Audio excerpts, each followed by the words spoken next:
देश के लिए लड़ने वाला एक सैनिक जब सीमा पर खड़ा होता है तो सिर्फ अपनी नहीं पूरे देश की जिम्मेदारी निभा रहा होता है। लेकिन सवाल तब उठता है जब वही सैनिक अपनी कुर्बानी के बाद सिस्टम के सामने खड़ा होता है। ऐसा ही एक और मुद्दा राघव चड्ढा ने सरकार के सामने रखा, जिसने लोगों को सोचने पर मजबूर कर दिया है। उनका कहना है, एक हाथ से सैनिक को सैल्यूट और दूसरे हाथ से इनकम टैक्स का नोटिस। जरा सोचिए, जब एक जवान बॉर्डर पर गोली खाता है तो या तो वह शहीद हो जाता है या अगर बच जाता है तो अक्सर अपने शरीर का कोई हिस्सा खो देता है। वह जिंदगी भर के लिए दिव्यांग हो जाता है। ऐसे में सरकार उसे डिसेबिलिटी पेंशन देती है, लेकिन यह कोई इनाम नहीं है, यह कोई एहसास नहीं है, यह उस दर्द का नुकसान या मुआवजा है जो उसने देश के लिए झेला है। अब यहाँ से असली सवाल शुरू होता है। काफी समय तक यह माना जाता है कि सैनिक डिसेबिलिटी पेंशन पर टैक्स नहीं लगाया जाना चाहिए और कई मामलों में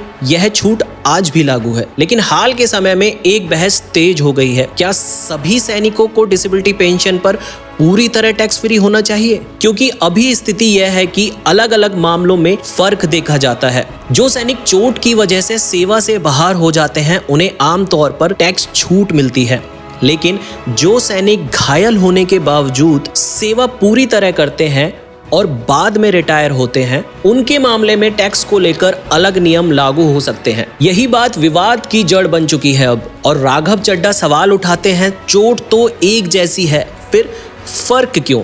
अगर एक सैनिक चोट खाने के बाद रिटायरमेंट ले लेता है तो उसको छूट, और एक सैनिक अगर चोट खाने के बाद भी अपनी सेवाएं देता है उसको छूट नहीं मिलेगी। यह कैसा फर्क है? उन्होंने साफ कहा, आप इनकम पर टैक्स लगा सकते हैं, प्रॉफिट पर टैक्स लगा सकते हैं, लेकिन किसी सैनिक की कुर्बानी पर टैक्स लगाना सही नहीं है। और यही बात लोगों को भी सोचने पर मजबूर कर रही है, क्योंकि एक आम इंसान नौकरी चुनता है लेकिन एक सैनिक अपनी जान दांव पर लगाता है। अगर वह घायल होता है तो उसकी जिंदगी पहले जैसी नहीं रहती। उसकी रोजमर्रा जिंदगी, उसका आत्मविश्वास, उसका परिवार, सब कुछ बदल जाता है। ऐसे में जो पेंशन उसे मिलती है वह उसकी कमाई नहीं होती, वह उसका हक होता है। अब सवाल सीधा है, क्या देश के लिए इतनी बड़ी कुर्बानी देने वाले सैनिक से टैक्स लेना सही है? नियमों को लेकर बहस शुरू हो चुकी है। मुद्दा अब संसद से निकलकर जनता के बीच आ चुका है। अब देश इस सवाल पर जवाब चाहता है, क्योंकि देश की रक्षा करने वालों के साथ न्याय होना खुद देश की जिम्मेदारी है।